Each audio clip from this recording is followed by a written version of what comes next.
இந்த விடியா ஸ்டாலின் ஆட்சியில் இருக்கு காவல்துறை. ஐயோ பாவம், இருக்கக்கூடிய காவல்துறை நண்பர்கள், காவல்துறை சகோதரர்கள், உயர் அதிகாரிகள் எல்லாரும் நல்ல மனிதர்கள். ஆனால் அவங்களுக்கு அவங்க யூனிஃபார்ம் ஜாப்னா அவங்களுக்கு தெரியும்.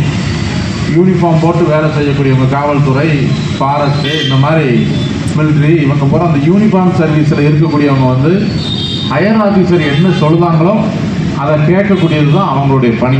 இன்றைக்கி அதே மாதிரி மேலேருந்து உத்தரவு போட்டு சொன்னால், ஐயா பிடிச்சா அங்கே வால்போஸ்ட் ஓட்டுற பிடிச்சா அங்கே ஒரு 9 போஸ்ட் இந்த எஸ்ஐ கிழிச்சிருக்காரு, அங்கே 11 போஸ்ட் இவர் கிழிச்சிருக்காருன்னு சொல்லி இந்த வால்போஸ்ட் கிழிச்ச கதையை நேற்று பூரா மைக்கில் இருக்கக்கூடிய காவல்துறையினர்லாம் சொல்லியிருக்காங்க. ரொம்ப பிரமாதமாக சொல்லியிருக்காங்க. அவங்களுக்கு என்னுடைய வாழ்த்துக்களை தெரிவிச்சுக்கிறேன்.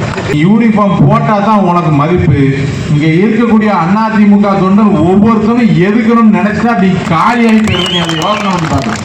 சும்மா போஸ்ட்டை கிழிக்க, அதை கிழிக்க, இன்னைக்கு பூரா கழிச்சிருக்கு. நீ கிழிச்சுனா அடுத்து ஒட்டக்கூடியதே, நீ அடுத்து ஒட்டுறதே பார்த்தோன்னா நாங்கள் மாவட்ட செயலாளர்களே நேரம் நின்று போஸ்ட்டை ஒட்டுவோம். நீ வா ஆம்பளை கிளி, எங்கள்கிட்ட என்னன்னு கேளு, நீ பார்த்துக்கிடுவோம்.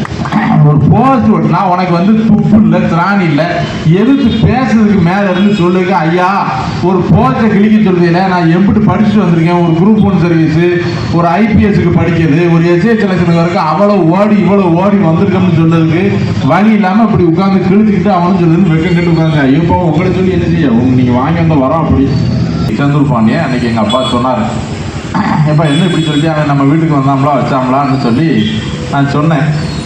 அது போயிட்டு போகிறான்டா, மேலே இருந்து அதிகாரி சொல்லியிருப்பான், அதை செஞ்சுட்டு போயிட்டு போகிறான்னு சொல்லி பெருந்தன்மையாக மன்னிச்சு விட்டுட்டாப்புல. அவளுடைய அரசியல் வாரிசு தான் அண்ணன். எங்கள் அப்பாவை குரு பகவான் சொல்லுவாப்புல. நான் அவருடைய வாரிசு. நாங்கள் செந்தூர் பாண்டிய மாதிரி இருப்போம்னு நினைக்காத. ஐயா எடப்பாடியார் 1 வருஷத்துல வருவார். எவன்லாம் கிழிச்சியோ அவன்லாம் என்ன பாடுபட போகிறோங்கிறத யோசனை பண்ணிக்கோ.